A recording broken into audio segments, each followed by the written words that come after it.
A very good morning to one and all present here. In this video, we will be learning about working capital and its management and also the different types of working capital in practice. Let us all look into what is the meaning of working capital management. Now, usually, whenever you ask people what is working capital, they tell you that it is the amount that we require for utilizing the day to day business operations of a particular organization. But in other sense, we could also define working capital as the amount that a particular company or organization requires in order to invest into its current assets in order to meet the day to day obligations of the company. Now, let us have a elaborated meaning of what is working capital management. Now, whenever you talk about working capital, it is important in order to understand the concept of liquidity as well as solvency. Whenever a company carries out its own business, but irrespective of the nature of the business, a company must have adequate cash in hand in order to maintain the day-to-day activities of the company. So all these amounts that are required in order to carry it out for the day-to-day activities must be derived only out of the current assets of the company.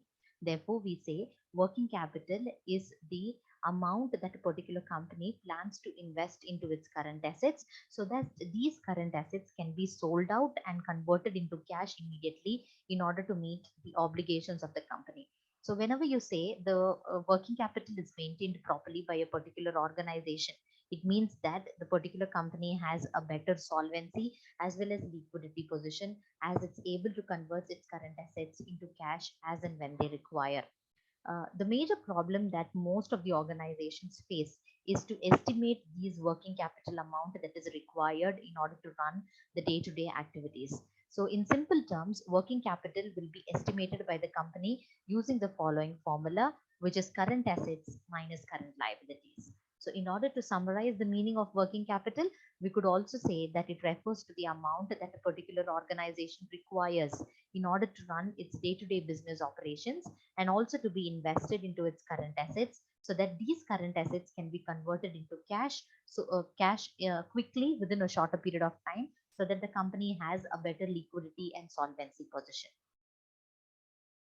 For example, these are the examples that we are seeing here. The current assets could be framed as inventories, cash that the company requires in terms of cash in hand, cash in bank, the inventories that can be sold into cash, into converted into cash and sold it into the market and can be easily converted into cash. The debtors amount that you have to receive, all these are categorized as current assets, wherein the amount that is accumulated as current assets could be utilized for paying your current liabilities like wages or rent, rates, taxes, or any other utilities, or to your creditors, etc. So the amount that is left with the company by investing into its current assets and paying these current assets for the purpose of current liabilities, and the balance will be termed as the working capital required for an organization. Now, we will have a quick glance into the different types of working capital which are into practice. Now, on the basis of concept, working capital can be divided into two types, namely gross working capital and net working capital. And according to time, working capital can be divided into two, namely permanent working capital and temporary working capital. Now, what do you mean by gross working capital? In simple, gross working capital refers to the total amount that a company invests into its current assets without deducting any expenditures that it is going to incur in the future.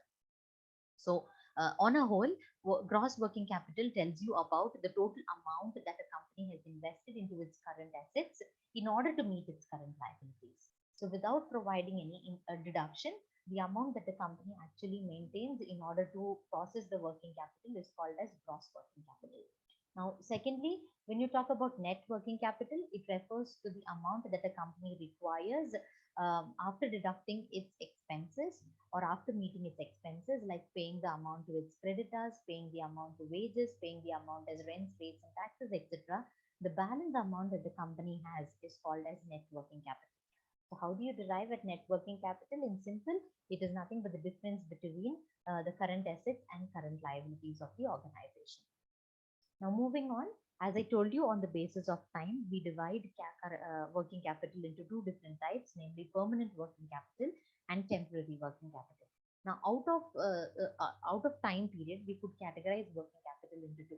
Now, let us see, what do you mean by permanent working capital? Permanent working capital refers to the amount that a company has already fixed to be utilized for its near future.